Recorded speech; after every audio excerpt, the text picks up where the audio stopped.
everyone, and welcome to this LAHRS-EHRA joint session in our 2020 LAHRS virtual sessions.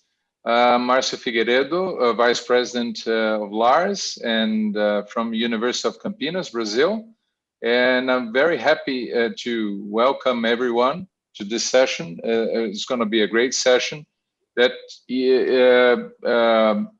has been a part of working with the European Heart Rhythm Association. Is here represented by Dr. Christopher Leclerc, EHRA president. Is gonna we have a great partnership with EHRA.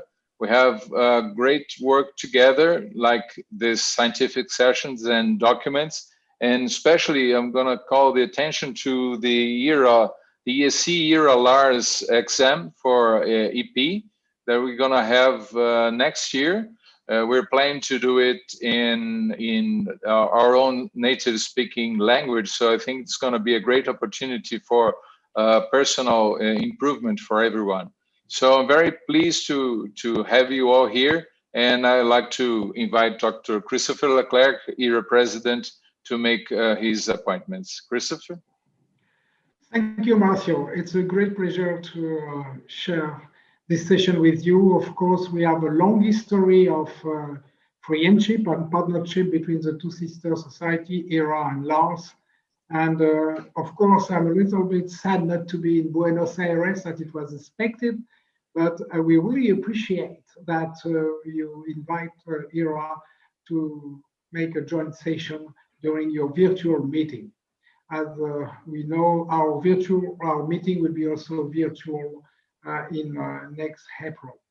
So I think we have a very exciting sessions dedicated to the ESC guidelines on atrial fibrillation 2020. These guidelines were laid by Gert Hendricks and Tanya Potpara, and they were presented during the last ESC meeting. And the topic of the session is a focus on oral anticoagulation. And it's my pleasure to welcome Dr. Carlos Morillo from Calgary. And Carlos will discuss about subclinical atrial fibrillation 2020, facts or fancy. Thank you, Carlos.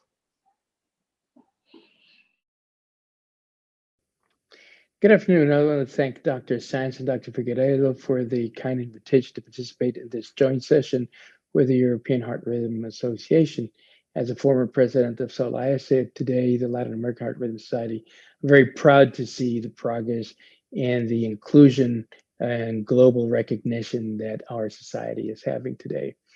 Today I will discuss a clinical atrial fibrillation topic, and I will try to spend the next 15 minutes in this topic.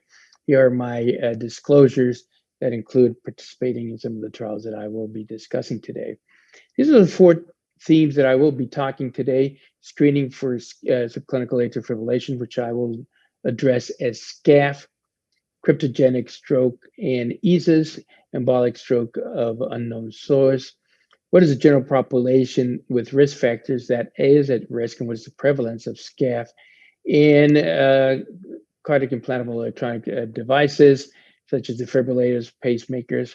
What is the incidence of SCAF in this population, and what new technology do we have for monitoring these patients? As you know, the AF screen is an international consortium that has tried to address this problem. This was published in Circulation a few years ago, and they tried to address whom to screen, where to screen, and how to screen. And well, our population is over 65 years of age, that have other risk factors such as obesity, hypertension, etc. Should be screened maybe at the primary care setting with some single lead ECG. What are the patients that should be screened is something still to be discussed. And of course, what is the impact that this will have from the population perspective is something that still needs to be determined. Now, this is from a meta-analysis of 141,000 patients in multiple countries. This included the province of Alberta, both the University of Calgary and of Alberta. And on the left, you can see the number of new AF episodes. You can see that in patients over 65, there's a little bit of a higher number, but still only about 300 episodes detected of new AF, and almost 500,000 people needed to be screened. So still a significant proportion of people that needs to be screened to try to identify this in both in men in blue and women in red. Of course, the best bang for your buck, if you can see new atrial fibrillation, about 3% in a population over 85, but really it's about a 1.4% prevalence when you look at the entire population. So a very high proportion of screening for a low rate of a proportion of prevalence. Now, what is the number needed to screen to be able not only to identify an episode of atrial fibrillation that lasts more than 30 seconds, it could be non-relevant, but to identify an episode that is actually treatable and actionable? And you can see here that in patients less than 60, you need over 1,000 patients needed to screen to identify only one patient that will have an action on it. Of course, the population that we need to concentrate is over 65, but still you need over 200 patients to identify one of these cases. And of course, maybe a lower incidence of number needed to screen as you get older. So still a lot to understand on who we need to screen and who not. There are risks to do this, as obviously creating anxiety in our patients, misinterpretation of the ECG results, and detecting other abnormalities that may be true or false positive that will lead to a cascade of testing that may or may not be needed. What are the benefits? Again, the benefits are what we know from population studies, but we don't know this to be true in patients that we are screening from a population basis. So we can prevent strokes. We hope to prevent electrical and structural remodeling. We also expect to prevent AF-related morbidity and mortality, but none of these have been demonstrated in any study with interventions. So there's still much to be learned in this area. Now, there's the Canadian Cardiovascular Society proposal on opportunistic screening in people over 65 years of age. It could be either pulse-based or rhythm-based with a single lead ECG, and if AF is suspected or documented, then the different course of action should be taken. Let's move to cryptogenic stroke and ESCs. And in this case, I will, so you know, there's about 700,000 ischemic strokes every year in the US. This is a leading cause of disability. About 30% of these strokes of a known source may be cryptogenic, and about 30% to 20% may be cardioembolic. Are these all related with atrial fibrillation? Something that we still need to determine. And the first step in this was the Crystal AF trial. It was a randomized trial of about 441 patients that were randomized in implantable cardiac monitor versus standard monitoring with Holters or event monitors. And the primary outcome was detection of atrial fibrillation greater than 30 seconds at 6 months, the secondary outcome at 12 months. And you can see that at 6 months, there's a six-fold increase in detection of atrial fibrillation with implantable cardiac monitor at an incidence of about 8%, definitely superior to control. That was very low incidence, around 2 to 3%, compared to detection of atrial fibrillation by 12 months. That was about 15%, with a hazard ratio of 7-fold increase in detection of that. We further followed these patients for 3 years, and you can see that at 3 years, there's a 30% prevalence of atrial fibrillation and detection of atrial fibrillation, with an 8-fold increase in the risk of detecting atrial fibrillation. But what does it mean to detect atrial fibrillation, even if in 60% of these patients, these episodes were not short episodes? These were greater than 6 hours, less than 24 hours, and 60%. But what does it mean to detect an episode of atrial fibrillation or a hybrid of atrial fibrillation 3 years after a cryptogenic stroke? That's something that we still need to work on. And we've tried to look at this by looking at some more risk factors. And we did this in the Crystal AF trial also, in which we tried to determine whether these patients actually at 12 and 36 months age per decade was almost a twofold increase at both time periods, and a PR interval, 10 millisecond increase in the PR interval when patients were not taking any prolonging PR medications, almost a 1.5 highly significant finding. Similarly, patients that had frequent perimeter atrial complexes in 24 hours, greater than 123, had a fourfold increase that was consistent both at 12 and 36 months.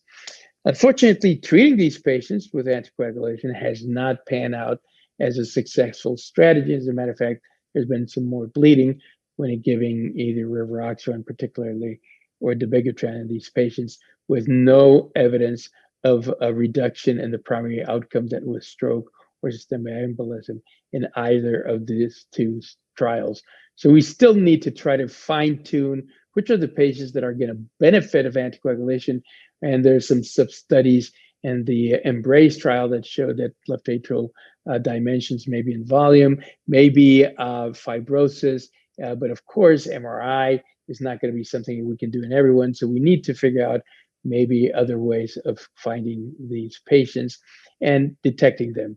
And these are the recommendations from the recently published European Society Guidelines, which is a very comprehensive document, which have a class 1 recommendations in patients with acute ischemic stroke of monitoring for 24, at least 72 hours. And in select patients, like those that I had mentioned, probably an implantable cardiac monitor with a 2A indication is useful.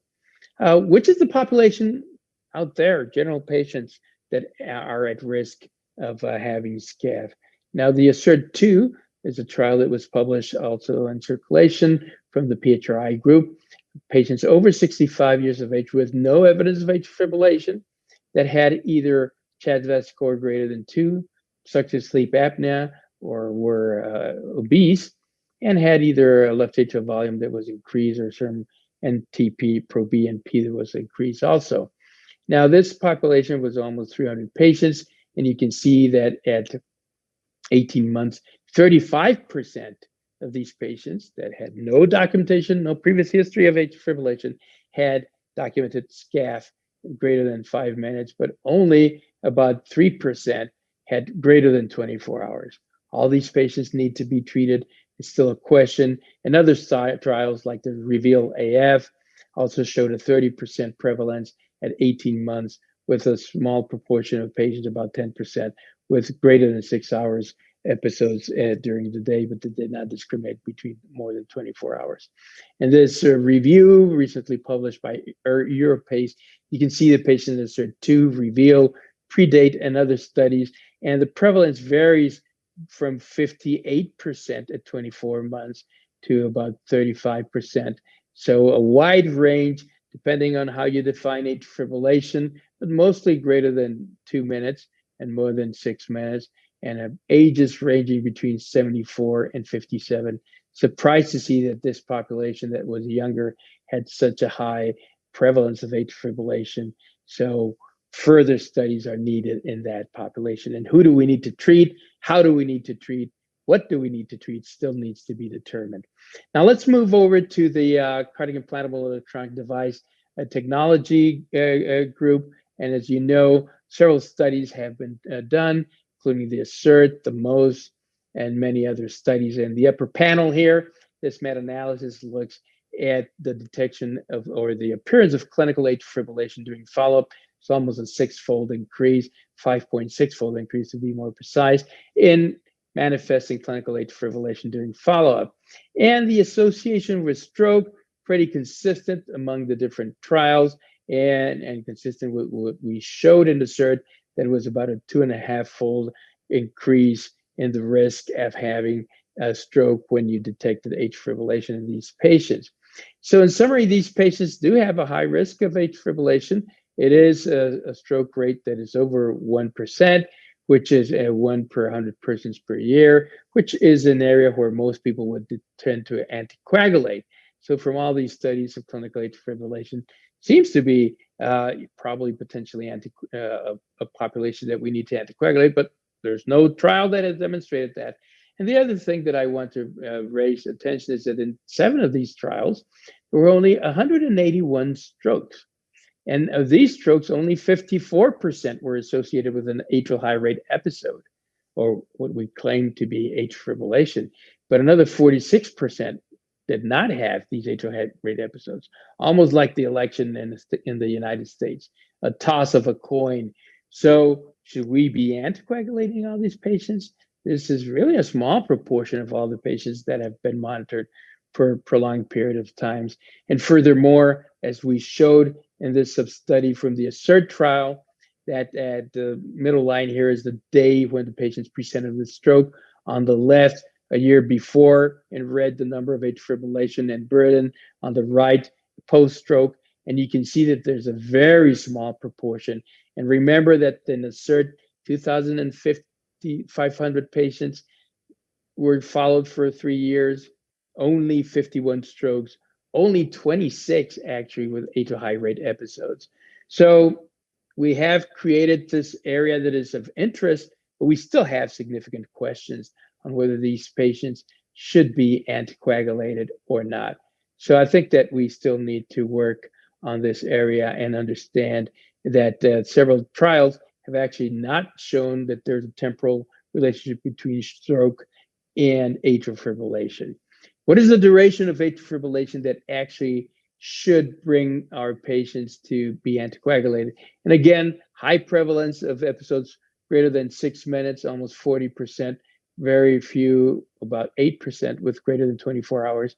And when we look this in the ASSERT trial again, you can see that only those that had atrial fib greater than 24 hours were the ones that actually had an increased rate of events, almost 15% by 3.5 years of stroke, but not any of the others. So not more than 6 to 6 hours, 6 to 24 hours. So important to keep that in mind. But again, a small proportion of patients with stroke. So we still need to work on this area and try to figure out what is happening here and how do we understand and anticoagulate these patients or not. And again, looking at the landmark analysis from this trial and the different durations, it's a very small number of patients that had stroke, but a high hazard ratio. So we need to be cognizant of this data and understand that not all these patients, it's not a high proportion of strokes, but that may be a huge benefit in this very sub-selected population. Furthermore, the ASSERT trial has looked at patients with atrial fibrillation in the ASSERT trial that developed a progression, and the progression of SCAF was about 8.8% per year. So more episodes, a higher burden of atrial fibrillation went into persistent atrial fibrillation. But most importantly, this led to annual rate of heart failure hospitalizations of about 9%. So there's almost a 5-fold increase in the risk of heart failure hospitalization with SCAF progression. So I would say that AF begets heart failure. So identifying this population is also quite important. I won't have time to talk about the relationship between silent or subclinical atrial fibrillation and cognitive decline, but obviously there is a lot of trials and registries that are looking at this very important topic. Now, new technology is out there via accelerometers, gyroscopes, or smartphones, and there's a number of technology out there that we won't know what to do with all this data, who owns this data, what actions do we have to do with this data, who's responsible for all this data is something that we still need to determine, and we need to tune up a little bit better. And there's even more technology like this trial, this study in Japan, that people were sitting there in the metro, and this video photoplethysmography looks at the changes in color in the skin, and by looking at that, it can detect whether you are in atrial fibrillation or you are in sinus rhythm. And maybe it will come to the point that someone in the metro will come and tap on your shoulder and tell you, sir, you're in atrial fibrillation. Here's your pill in the pocket approach. So still lots to see. And other areas that we need to understand better, like the neurologists have looked at here, is what they call AFDAS, atrial fibrillation detected after a stroke, in which there may be a significant relationship between the burden of atrial fibrillation and the type of thrombus that these patients have, leading to small or larger infarcts. And again, the neurologists may have a little bit of a different perspective with low burden AFDAS, again, atrial fibrillation detected after stroke, and areas in which maybe both the cardiologists and neurologists, we need to talk to each other to try to understand this a little bit better.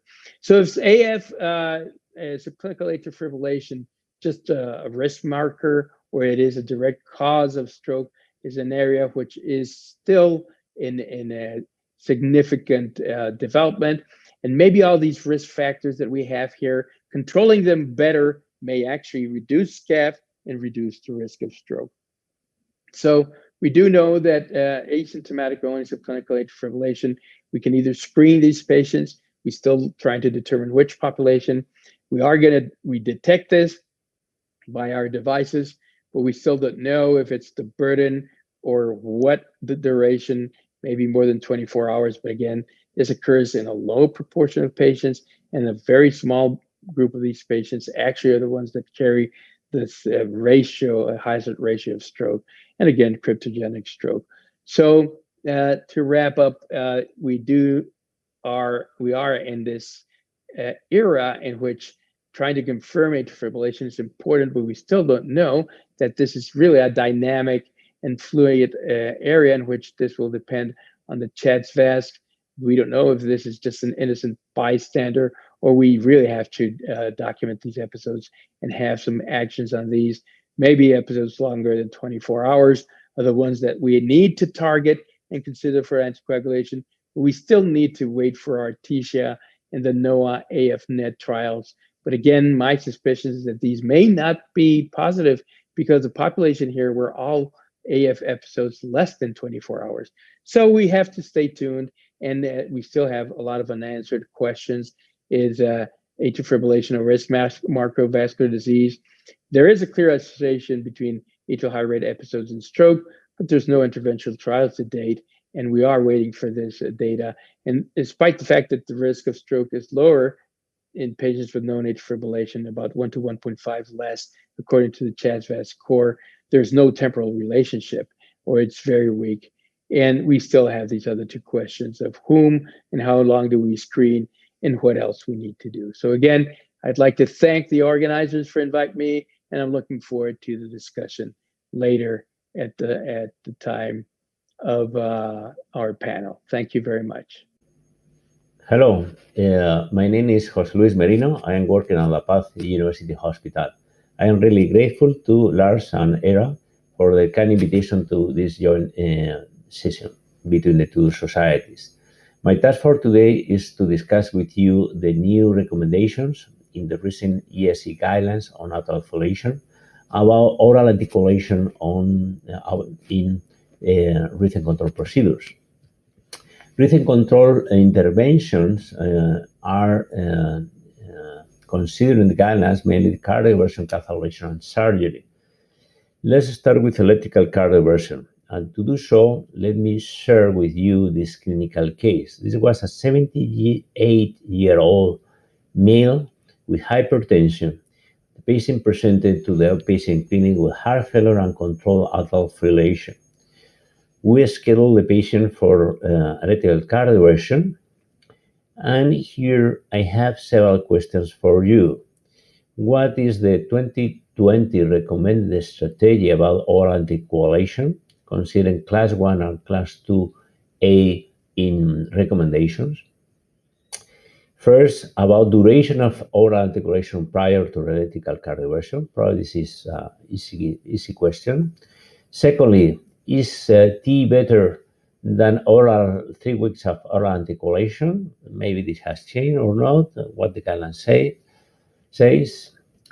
And finally, there are new recommendations about NOACs. Are NOACs better than warfarin? And they are considered as such in the new guidelines. Here are the answers to these questions. First, and this is a new recommendation. Now, NOACs are recommended to the same level as warfarin in case you decide to use a conventional strategy with oral anticoagulation. So this is a class 1A, class 1 with level of evidence A.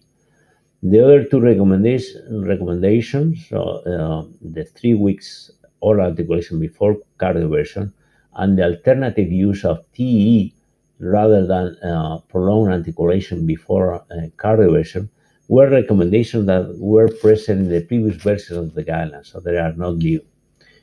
So, how this new recommendation, or from where this new recommendation is coming, and this is coming from several trials. This, in particular, this one, the ENSURE-AF, was published and reported during the ESC Congress of 2016.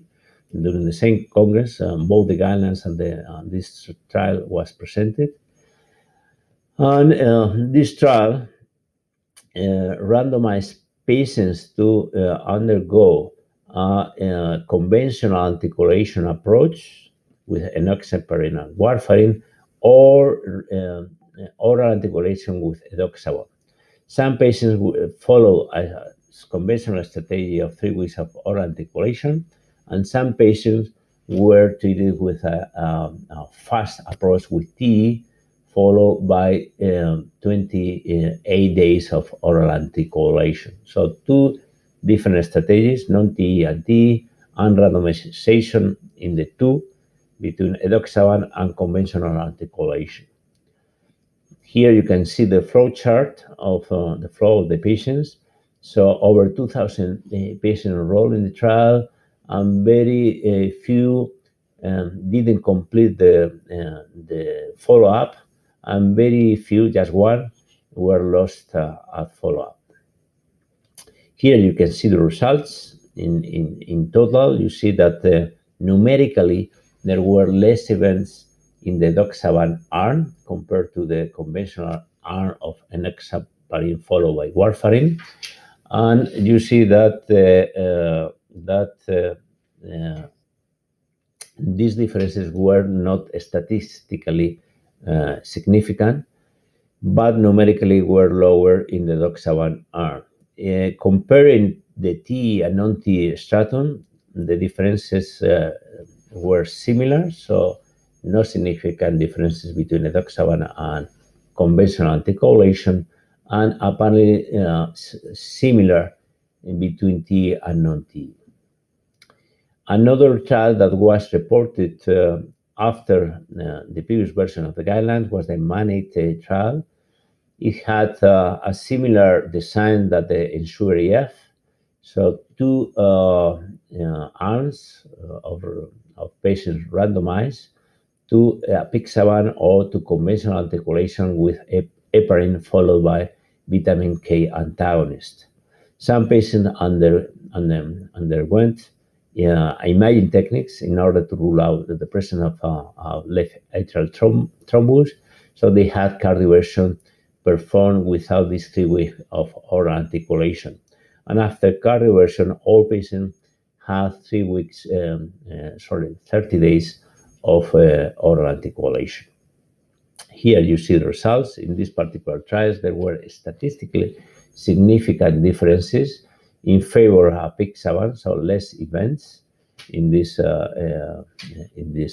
trial. And this explains why now NOACs are considered at least similar to warfarin in order to treat the patients scheduled for oral anticoagulation.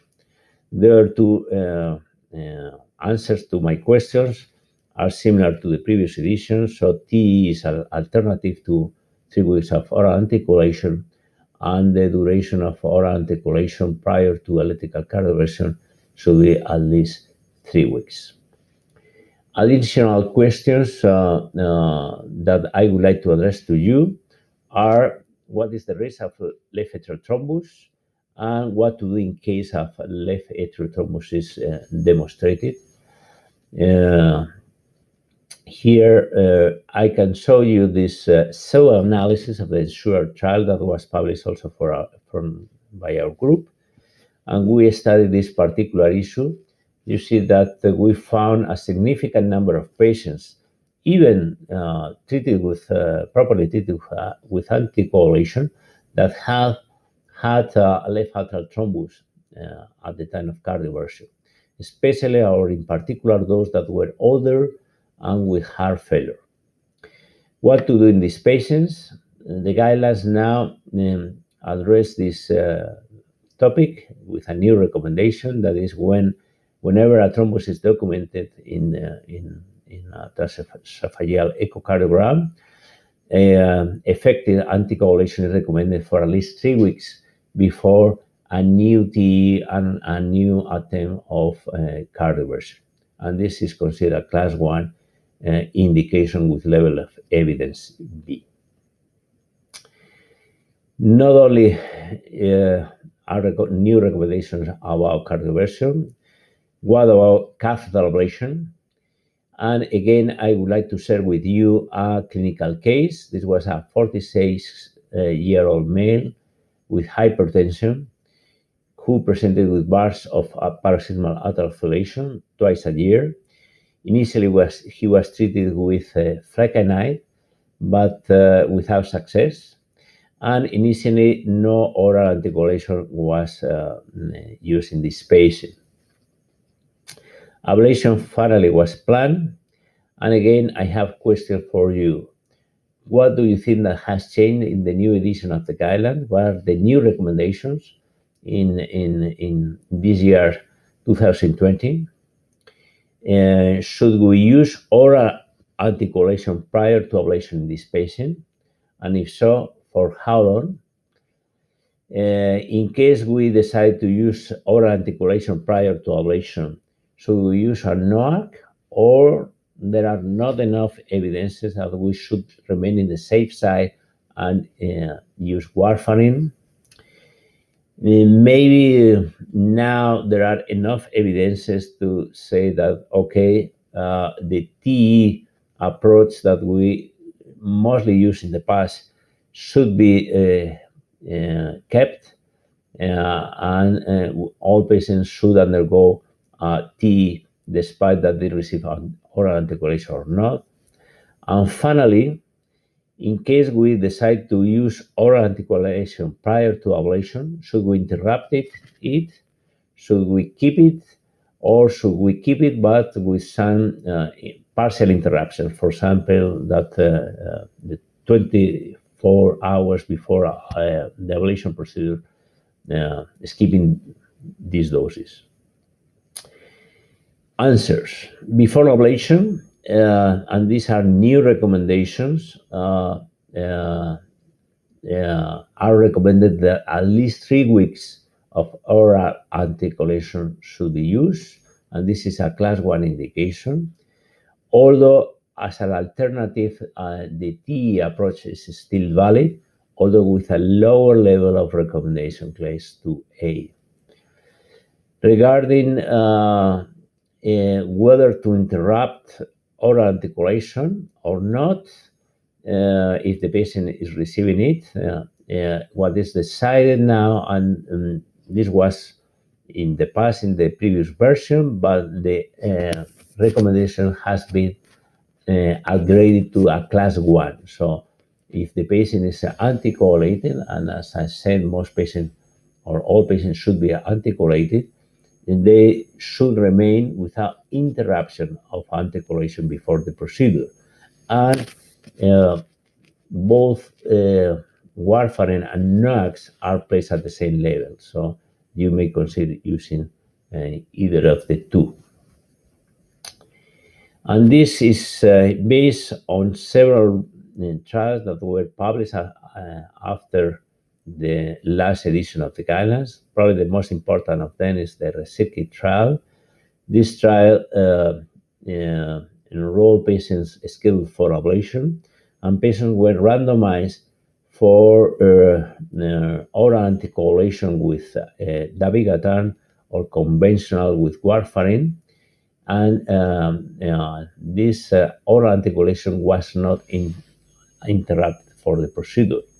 We knew from past studies that oral anticoagulation was at least equivalent to the TE approach, in uninterrupted oral anticoagulation in terms of embolic and even bleeding events. So we knew that warfarin, uninterrupted warfarin, was safe, but we didn't know if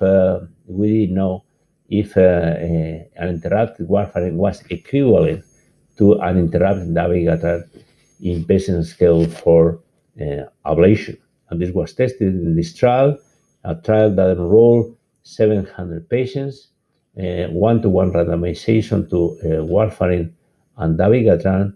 Here you see the results. So significant differences in favor of dabigatran, less major bleeding events, and this is why probably the guidelines changed in favor of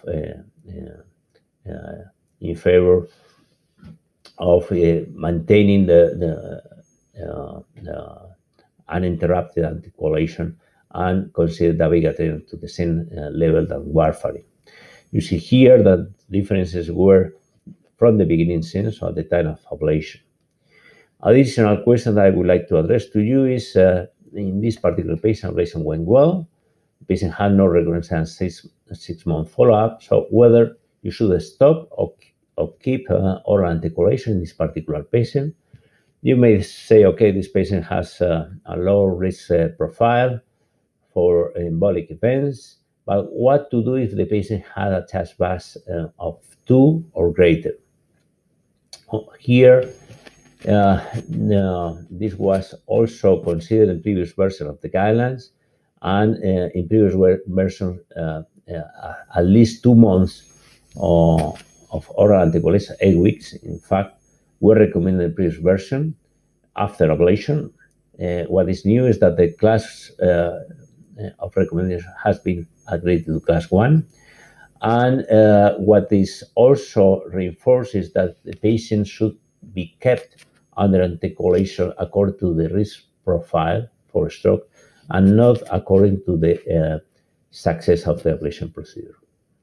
Finally, one word about atrial fibrillation surgery, and the recommendation here is similar to ablation, so patients should be kept on oral anticoagulation if they have risk factor for stroke, regardless of the efficacy of the procedure. So similar to ablation and with upgraded class recommendation.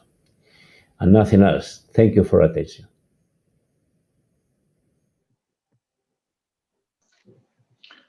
Well, thank you very much, Dr. José Luis Merino. Dr. Merino is EHRA president-elect, and he's from La Paz University Hospital in Madrid.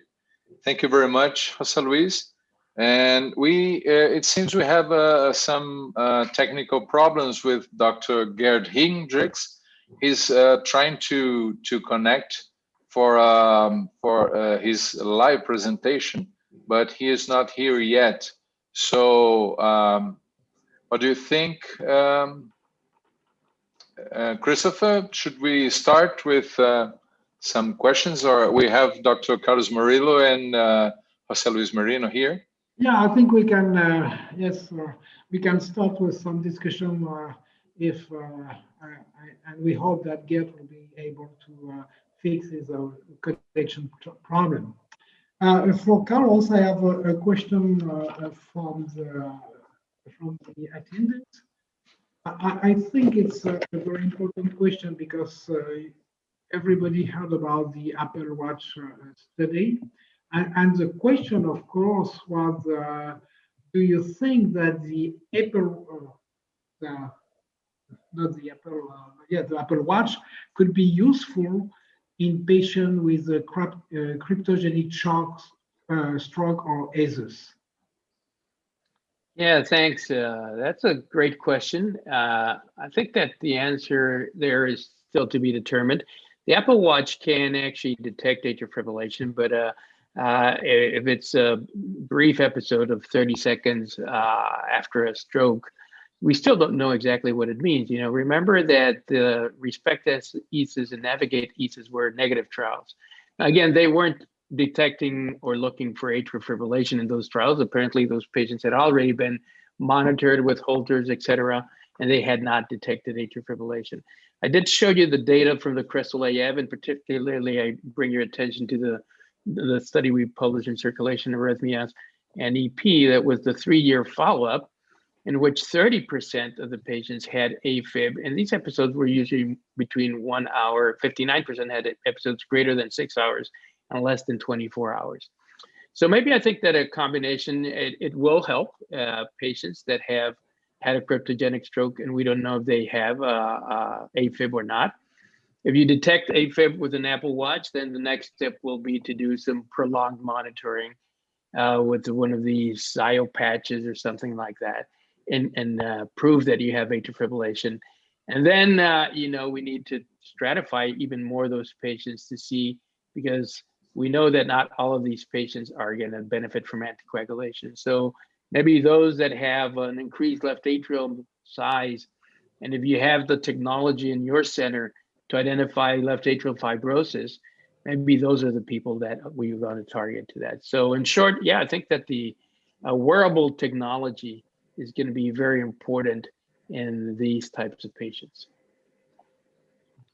Let me keep in this subject. Well, we now have Gerdis here with us, but just to make a little comment on that, do you think that this kind of episodes detected by wearables, not just Apple Watch, but others as well, do you think we should call them atrial high rate episodes, or, should we keep atrial high rate episodes on implantable devices only? Yeah, that's a good point. I think atrial high rate episodes are pretty much precluded to the device detected ones. These wearables, mostly are looking at photoplethysmography, and the Apple Watch does get an ECG, or the AliveCore gets a 1, or actually nowadays a 6 lead ECG, so you can actually look and see if this is atrial fibrillation or not. So I would reserve the term atrial high rate episode to those detected by implantable devices, mostly defibrillators, pacemakers.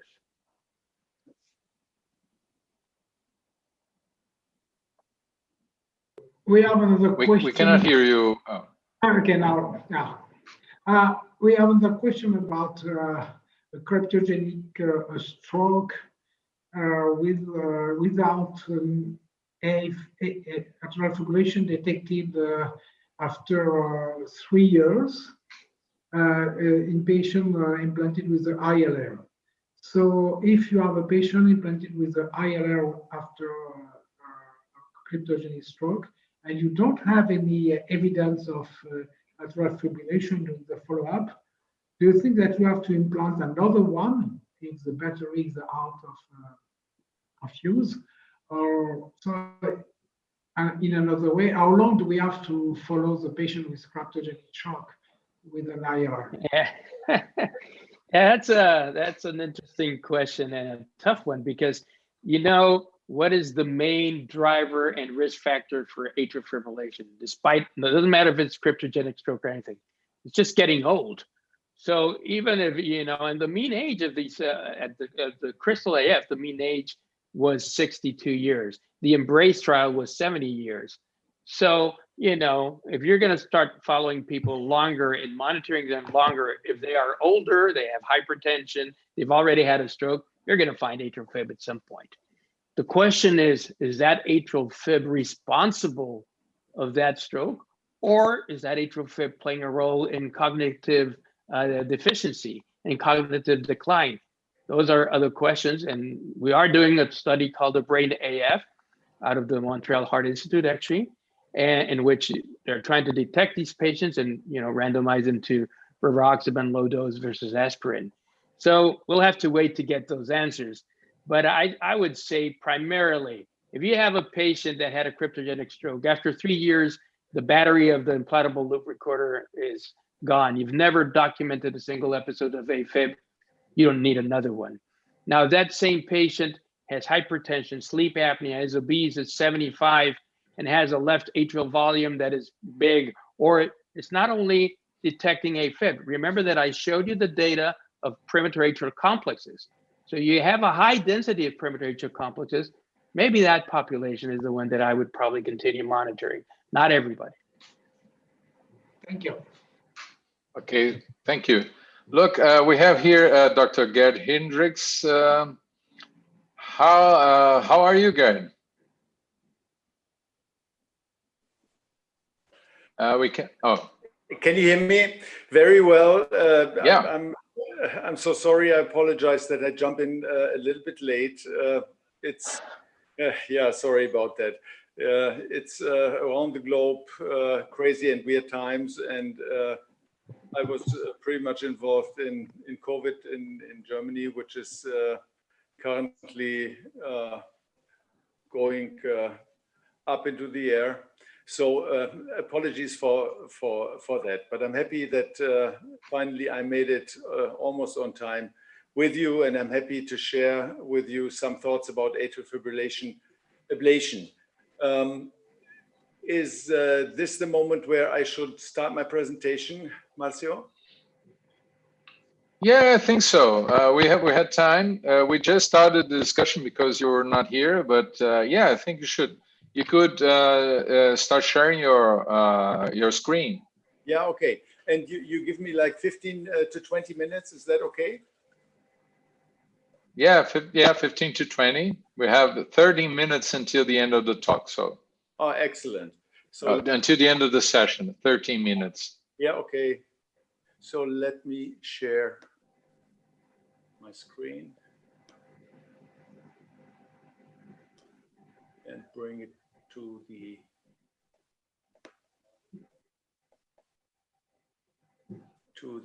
beginning. Let me see. Can you see my screen now? Yes. Yeah, excellent. So once again, thank you very much for giving me the opportunity to share with you some thoughts in the next 15 to 20 minutes about some aspects of the future of atrial fibrillation ablation. It has been an amazing year in the field of atrial fibrillation management and therapies. With the release of the 2020 AF guidelines, we've seen the EASE trial that has been published, I think, 2 hours after the guidelines have been presented to the public during the digital experience, the ESC Congress from Amsterdam.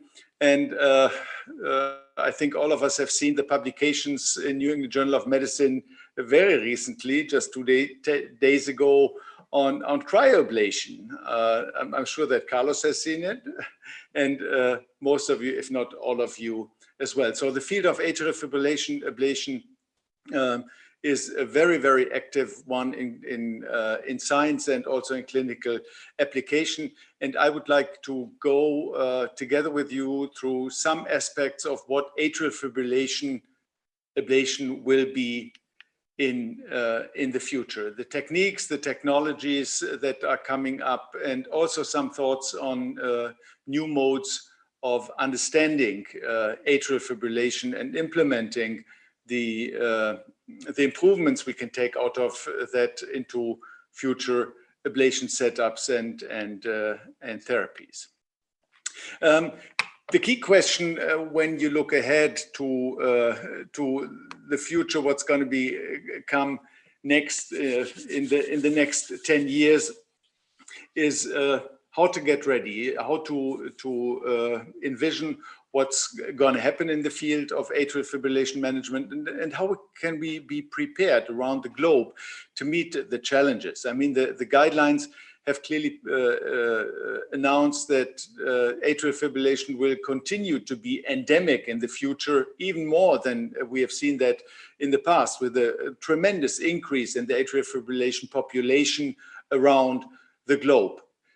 We've seen that in the Western world, in Europe and in North America, quite intensely over the last couple of years. But the increases that we will see in other geographies around the globe, South America and also in Asia, will even beat what we have seen in Europe. So I believe it really makes sense to consider on the impact that this tremendous increase will bring to us, and the steps we need to take in order to be ready to meet the expectations of the patients, also in the field of catheter ablation of atrial fibrillation. So predicting patient profiles is one of the key elements that I would like to address over the next 15 minutes. The next step that I would like to cover is then to take a look to key technologies in arrhythmia diagnostics and treatment, not focusing on new technologies that will arise and enrich the field of catheter ablation of atrial fibrillation, but also looking a little bit to the left and to the right of direct ablation applications and thinking about the role of digitalization in our understanding and in the management of atrial fibrillation. So I will share with you some of the most fascinating publications that we've seen in the field of digital health in the field of atrial fibrillation. And last not least, I would like to share with you the far future that could potentially have also an application in ablation of atrial fibrillation. Then it will be no more catheter ablation.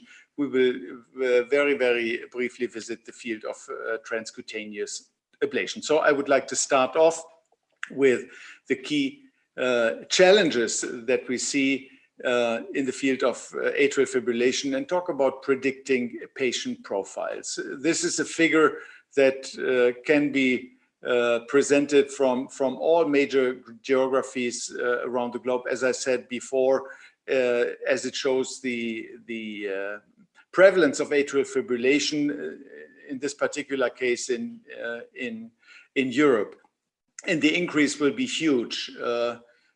As you can see, this is as it is depicted on the right side of the slide, not only driven by the change in demographics in the societies.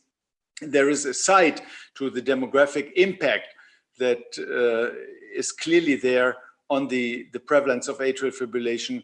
Also an unknown factor that has not been fully understood that accounts for the increased diagnostic of atrial fibrillation. I personally believe that this figure that shows the increase in the heart failure population coincides with that, as atrial fibrillation and heart failure go hand in hand as a classical vicious circle, and they promote each other, as I said before, in a really classical way. These are the figures from the Heart Center in Leipzig on the development of different patient profiles in catheter ablation settings. And as you can see, there are two main drivers in the field. One is atrial fibrillation, the other one is VT. And both fields, VT is not the topic of tonight's talk, but both are the key drivers in the field of ablation therapies. If you look to the percentual impact of increase in catheter ablation populations, atrial fibrillation accounts to the vast majority. And if we predict it to the future, these two indications will further increase and will be the bread and butter business in all labs around the world. I personally believe that catheter ablation of atrial fibrillation, particularly in the heart failure population, will be one of the key elements that we should focus on in the future. And this is so important. And again, I refer to the guidelines, as the guidelines clearly point that out, that we need strategies aside from medical treatment strategies for atrial fibrillation patients with heart failure and reduced ejection fraction, but also for heart failure with preserved ejection fraction. Why is that the case? One of the key drivers to go deeper into that field is depicted on this slide, which has been taken from the work of Deepak Kotesha, showing that medical therapies that can be applied in order to promote patient benefits in patients for sinus rhythm, this is beta blockade in atrial fibrillation does not work in patients with atrial fibrillation and heart failure. So the well-known and documented benefit that beta blockers have in patients with heart failure and sinus rhythm on mortality is no longer visible in the setting of atrial fibrillation. And that should really give rise in order to reconsider on additional treatment strategies that can be applied in order to treat these patients appropriately. There is quite a wide range of different types of therapies that we can apply for these patients. I would like to focus on direct catheter ablation and would omit the rhythm control strategies that we also have in the ablation setting for these patients. Catheter ablation, and that has been shown in multiple clinical studies. These are data that we have published a couple years ago of atrial fibrillation in patients with heart failure and reduced ejection fraction, can do amazing and a lot for patients with heart failure.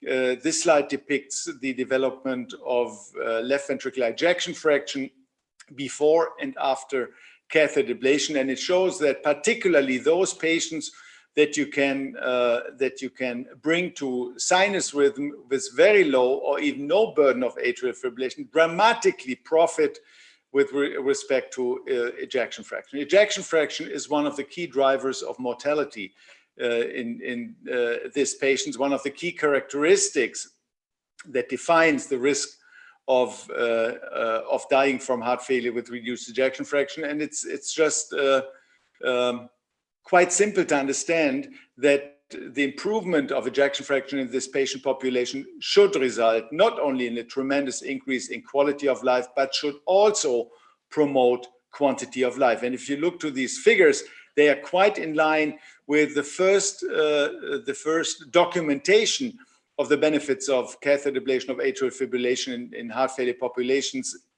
published more than 15 years ago by the Bordeaux group. When I saw these results first, I was reminded to call it the miracle of Bordeaux, because I could not believe what catheter ablation can do to this patient population. We in Leipzig and others that have worked in the same field were able to produce or to reproduce these amazing results. One of the key studies that promoted catheter ablation of atrial fibrillation in heart failure with reduced ejection fraction, of course, is Nasir Marouch's work with LAHRS-EHRA, published 2 years ago in New England Journal of Medicine. 400 patients were randomized to undergo catheter ablation of atrial fibrillation, called the ablation group, and roughly 200 patients were assigned to medical therapy. One thing is important to understand the impact of the LAHRS-EHRA trial, that is that these 400 patients were taken out of almost 3,000 patients that have been screened to be included in LAHRS-EHRA. So the message from this slide is the LAHRS-EHRA study cohort was a highly selected cohort from patients from the patient group with heart failure, reduced ejection fraction, and atrial fibrillation. The outcome of that trial was really amazing.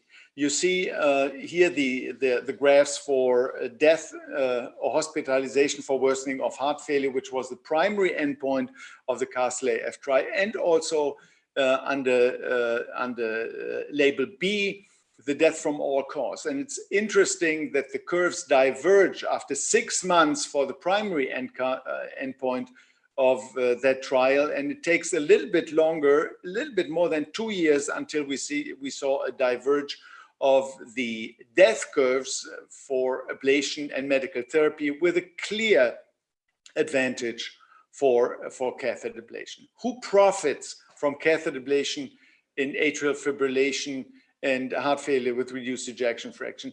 Are we able to identify these patients? Yes, we are. And the key element to identify these patients is just go one block deeper in the heart, look to the ventricle patients with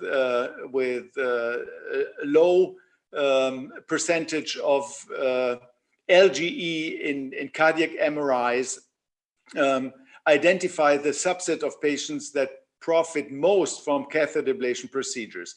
This has been clearly shown by the Australian trial that Jonathan Kalman and his colleagues put on the road, the CAMERA trial that randomized patients to undergo ablation or to go to medical rate control. And the outcome of that trial is summarized here, which was really amazing, as the trial could show that there was a tremendous increase in the patients with in the catheter ablation group with respect to left ventricular ejection fraction as compared to medical control.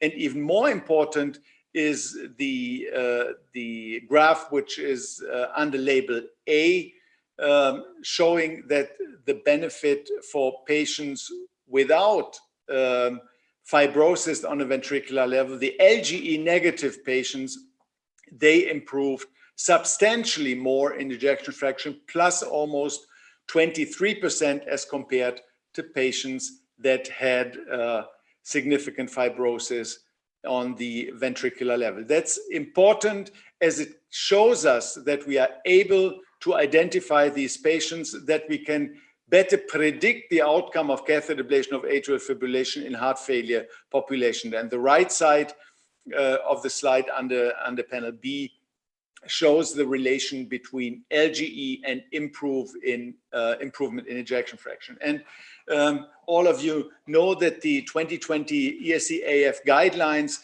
have given a class 1 recommendation to patients with so-called tachycardiomyopathy, where atrial fibrillation is the cause of left ventricular contraction impairment. And I personally believe that this was a good call, and with the help of magnetic resonance imaging, we are able to identify these patients.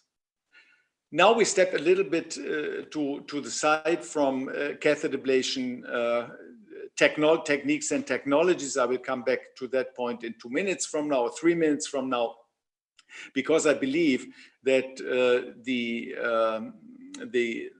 the power of digitalization and digital data analysis will be one of the key elements to further promote the understanding of the detection, the understanding, and also the treatment of catheter ablation of atrial fibrillation. I just want to share with you 2 studies that have been published from the major group under the label How Smart is the ECG to detect left ventricular dysfunction and also detect the presence of atrial fibrillation from the sinus rhythm ECG in patients that have not had detected atrial fibrillation aside of that documentation. This is one of the most remarkable publications of the last 24 months from the Rochester group, and the Rochester group did an artificial intelligence driven clinical trial where they teach the algorithm to identify from the sinus rhythm ECG patients that have had atrial fibrillation previously. Imagine we are still implanting loop recorders, and we are using 24-hour, 7-day ECGs, wearables, in order to detect atrial fibrillation. Look to the Hawaii heart study, look to the Apple heart study. But this is a completely different step on the field, as the presence of atrial fibrillation can be identified from the sinus rhythm ECG by means of artificial intelligence and machine learning. And you can see here the key message from that study. And if you look to the area under the curve, it's impressive with what accuracy the presence of atrial fibrillation can be detected from sinus rhythm ECGs when these techniques and technologies are applied.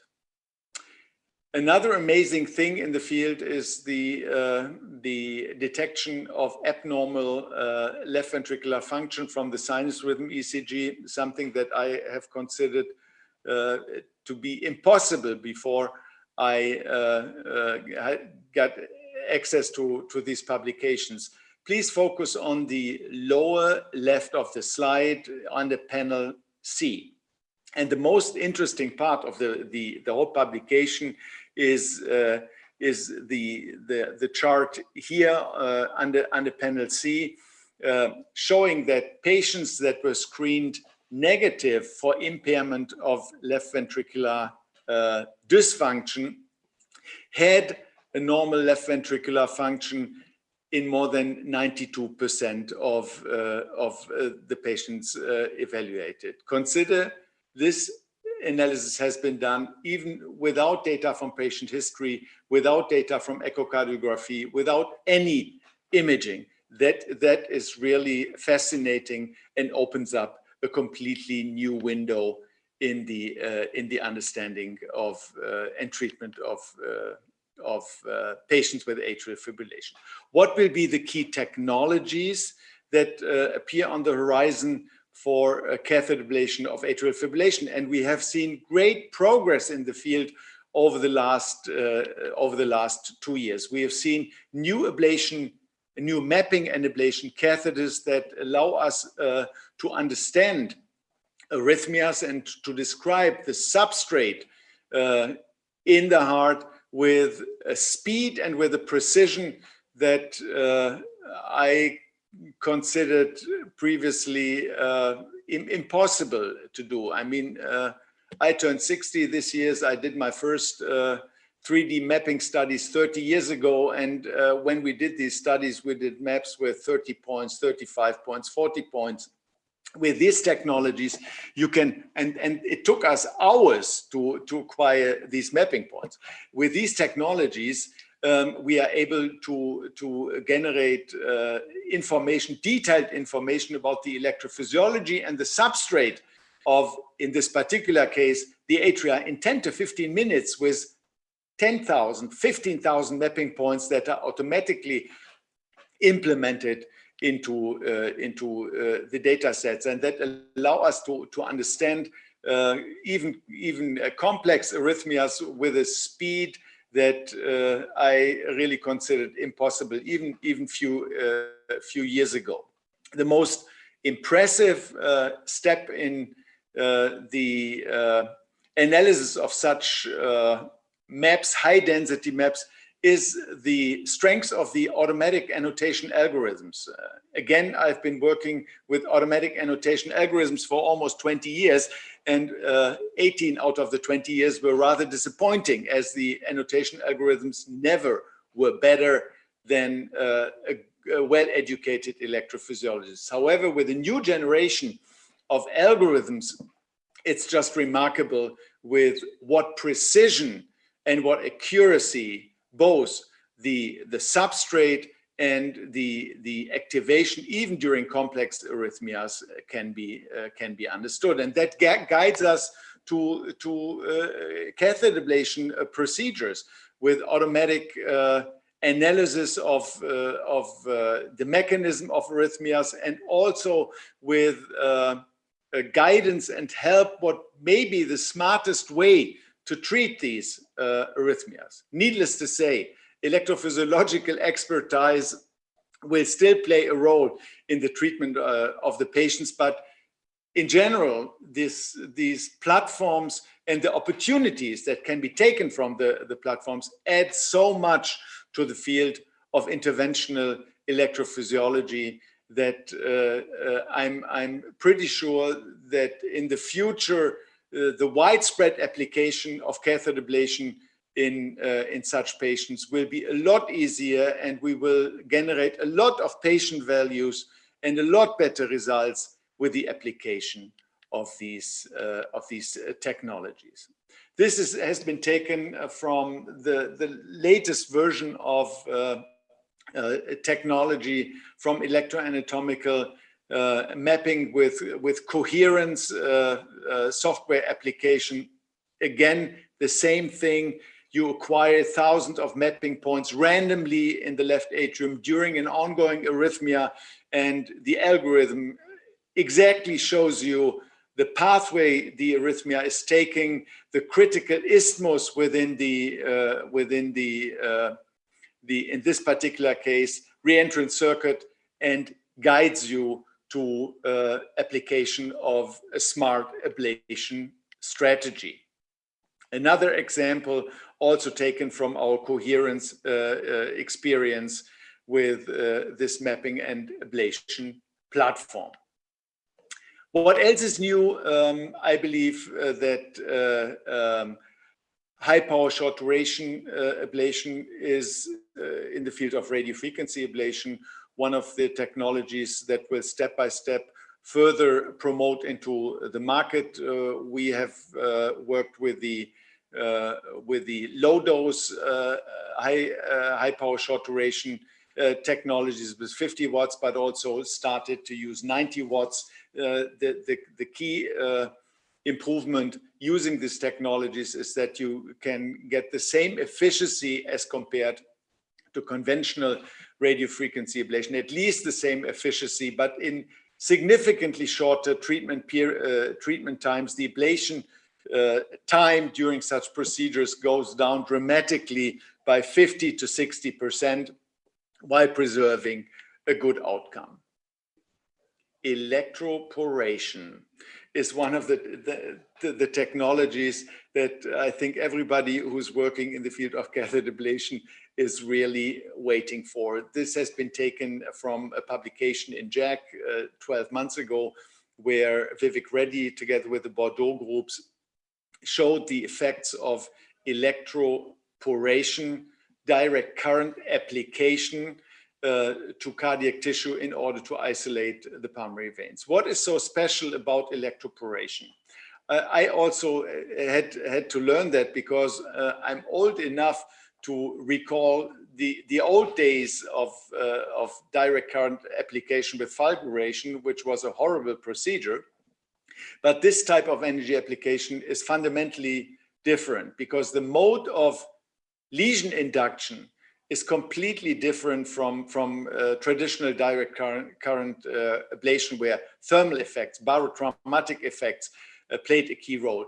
With fulguration, with the electroporation technology, it's an electrical mode of tissue injury that is induced, and it seems that this tissue injury is quite specific to cardiac tissue. So the problem of collateral damage is significantly lower with electroporation as compared to all other modes of ablation that I know, all energy sources that I know.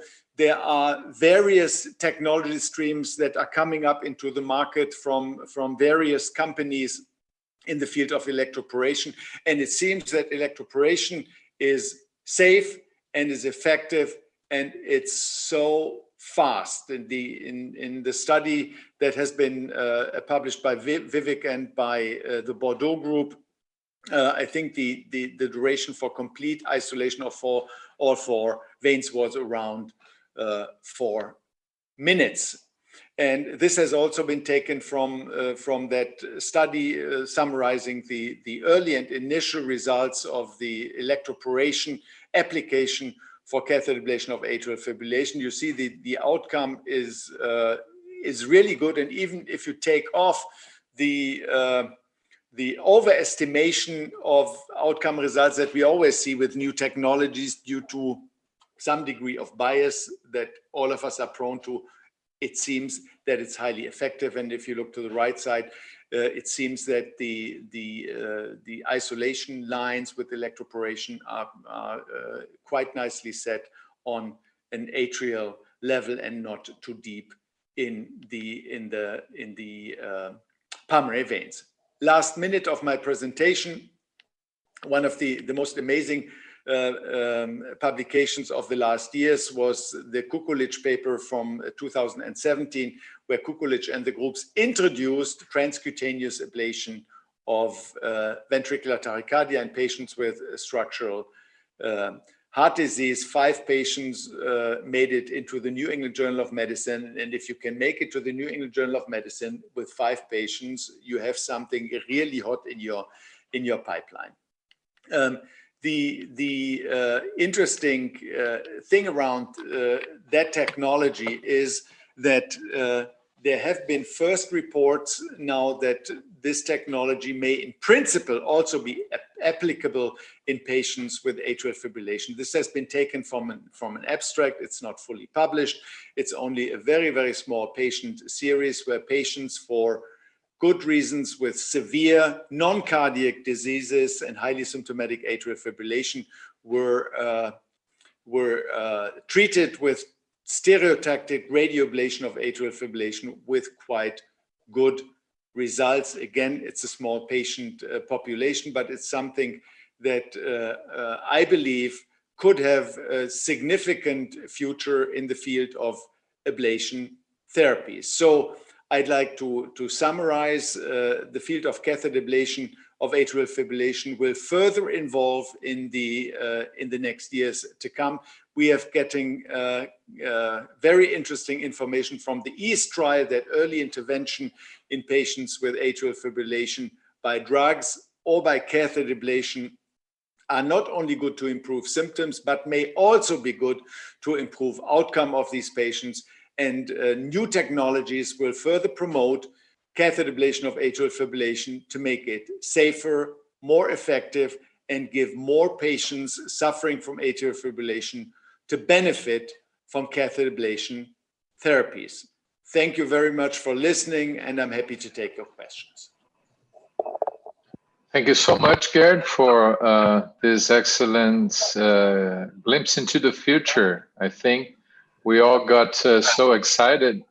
And if you can stop sharing your, yeah, okay.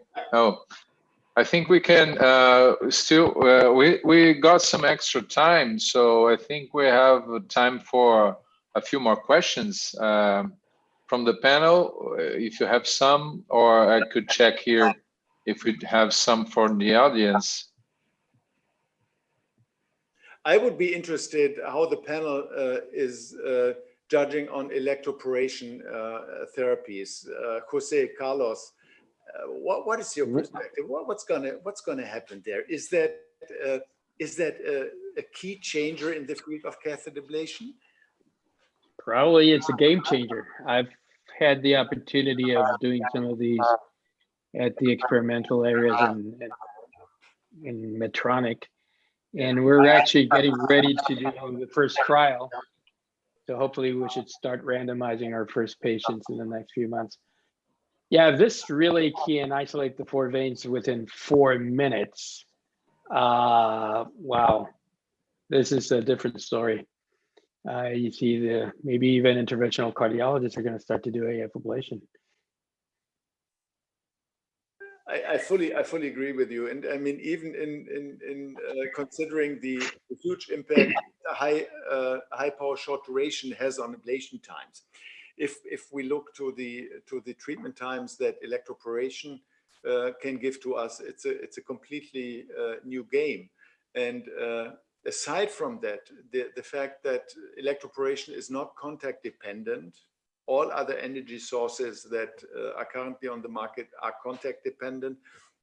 It also shows that then it may be a significant improvement. And last not least, the rare but significant field of collateral damage, atrioesophageal fistula, phrenic nerve palsy, and all other forms of collateral damage seem to be neglectable with electroporation. And I've also had the opportunity to do some experimental work with intense ablation close to the esophagus with this energy source, and we have not seen any significant damage there. So it's really interesting. What is your perspective, Jose? No, I think that, as you said, for me, that what is more appealing is the specificity or the selectivity of the tissue.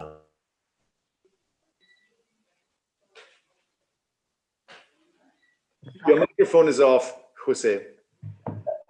Yes, well, I am saying that as you said as well, that for me the most appealing is the safety of the procedure in terms of no collateral damage. So only very selective myocardial tissue.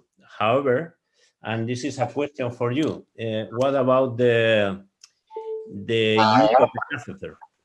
Is it catheter use or you can, because it all prototypes at the beginning you have a learning curve, and at the beginning they are not they don't have the ideal design. So what is your experience, Carlos and Jer? Have you? Well, the one I've used is the one that's basically based on the PVAC catheter, which is something that I've been using before. You know, the PVAC catheter is not the greatest in the world, but for this kind of indication, it's perfect. Because really, you know, I don't see it is basically very malleable, and again, the important thing is that you don't need to be in close contact with the tissue. So that is going to make it easier to you just have to co-locate it near the antrum of the pulmonary veins. So I think, and of course, you know, like everything else, we are going to start getting better technology and better catheters. But to start with a catheter that's already out there, I don't see why not. And, you know, within the next 3 to 5 years, I do think that most catheters are going to become or use this source of energy, because it's going to be so much superior with an incredible safety edge. There's going to be some safety issues, but none comparable to the ones we've had with radiofrequency or cryoablation. Yeah, but then you have a remaining question that is, okay, this is perfect for PVI, but then if you consider to do something else, at the moment we don't really know what to do beyond the pulmonary veins, but eventually I hope that we will know. Probably you will need a different design. I don't know if with electroporation you can produce localized lesions or lines. What is your perspective on this? Well, maybe we don't need lines anymore. Who knows, Carlos? Everything. No, I think, but you can, but with electroporation, you can actually isolate the posterior wall, for example. Mm-hmm. And that may be enough. Yeah, you know, I'm not that pessimistic. On the contrary, I think that we haven't had really any breakthroughs in energy delivery since we started with radiofrequency. We're teasing ourselves, you know, contact force and irrigation and high power or whatever. But none of these are really changing the safety or the efficacy, just very, very small steps. I do think that electroporation is not going to be a step, it's going to be a jump. Yeah, when I am listening to you, and after the publication of EAST, Stop AF, Early AF, and this new technology with a very, according to what you say, the safety and high level of efficacy, we can think that the first line treatment of AF ablation, especially for paroxysmal ablation, will be AF ablation in a few years. What do you think? I would like to think that is the way to go. Some people think that this is too aggressive. For example, you know, you saw John Mandrala's comment on Medscape that, you know, he's scared of the news. No, don't be scared. You know, we are collecting the evidence with excellently driven studies that actually that's what we need, evidence-based medicine. So don't complain about, don't be scared. I'm more scared about the Mandralas that are actually scaring people because they don't understand what we're going and what we're achieving. I myself, I'm a little bit older than Gerd, and I started AFib when I was with George Klein, and we developed this model of atrial fibrillation, and we actually cryoablated atrial fibrillation back then and showed that it worked. So it's a 30-year journey. This didn't happen yesterday. And I think that we are at the point that we need to convince, not only for first line, I think it's very important to convince people that atrial fibrillation and heart failure is a dangerous combination, and that atrial fibrillation ablation is very powerful. You know, people talk about these absolute risk reductions of 1.5%, for example, in the Odyssey trial and all these trials with the new PCSK9 drugs for cholesterol. And everybody is very excited. Wow, incredible. Remember, this is a combined endpoint and a combined absolute risk reduction of 1.5%. If you look at all the trials in atrial fibrillation and heart failure, the absolute risk reduction is almost 10%. Show me any other clinical trial in cardiology that shows that. But they think that we ablaters are too aggressive. We need to educate our heart failure people, our cardiologists, our internists, that this is a safe procedure. It does save lives, and it's going to change the natural history of atrial fibrillation. That, as you saw from the figures from Gerd, it's going to be a huge burden. So I think we're getting there. No, but perhaps because the other physicians are jealous not to be electrophysiologists. So exactly. Yeah, but the question goes to Gerd, because the new guidelines have introduced some changes in indication for ablation, but not dramatic changes. What can you tell us something about this? You are mute. You are mute, Gerd. Thank you. It's a good point, Jose, and I tell you that I don't want to go into the details of the discussions that we had in the task force around the development of the guidelines. No, but the guidelines, it was intensely discussed, and the task force that worked on the guidelines was a group combining knowledge from epidemiologists, from heart failure specialists, from cardiologists, interventional cardiologists, and also electrophysiologists. And I think we did the biggest step into promoting catheter ablation indication recommendations that was possible based on the data available. See, for the tachycardiomyopathy, for the first time in guideline history, it's a class 1 indication.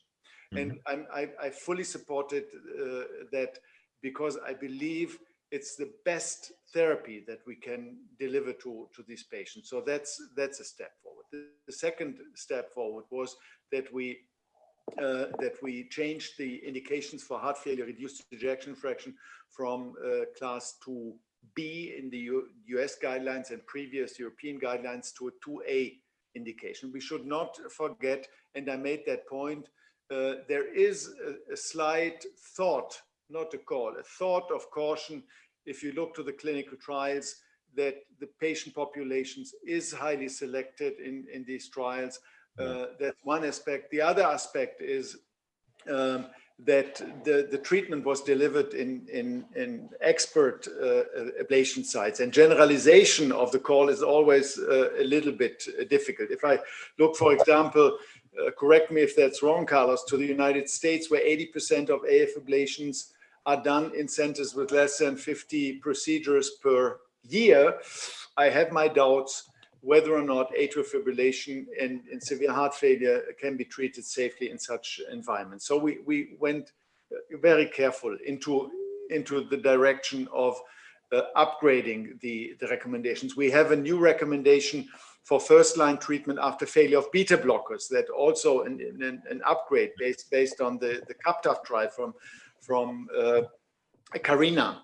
And also there's one significant change that we introduced, not executed fully, but we introduced that thought that we leave the pathway of PPP persistent, paroxysmal persistent, long-standing persistent, and that we consider more the personalized, more global view on the status of the patients, and that we included the idea of considering of risk factors for recurrence of atrial fibrillation after ablation therapy for the indication. So the general path of the guidelines, I would say, is pro-ablation. It was a careful step, and it was based on the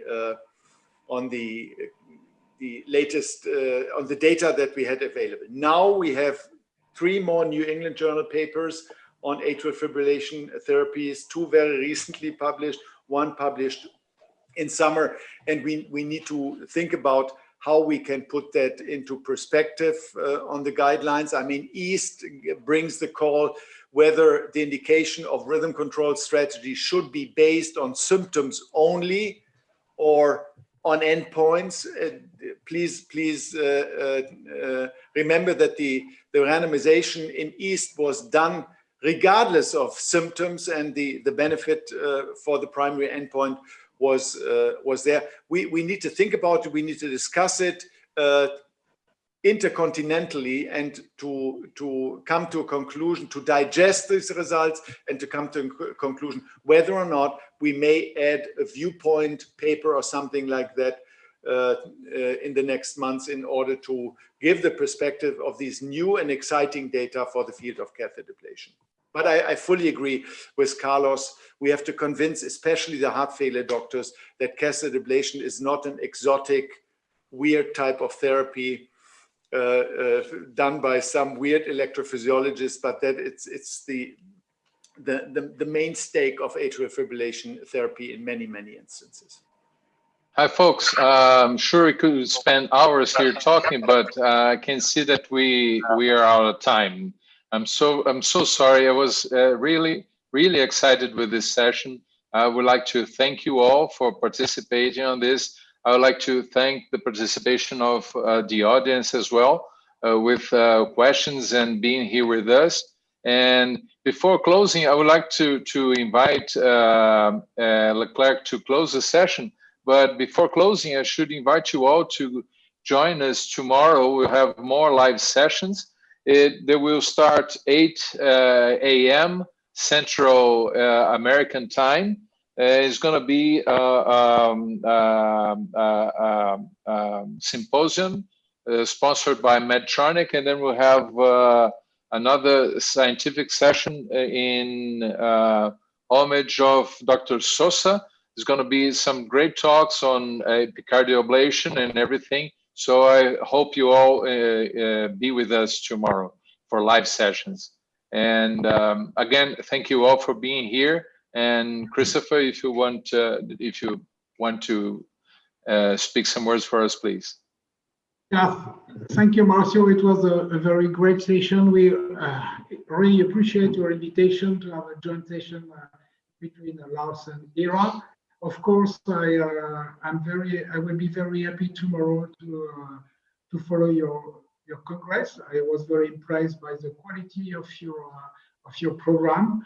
And the good news is you start at 8 in the morning, but it will be the beginning of the afternoon for European people, so we have no excuse not to be there.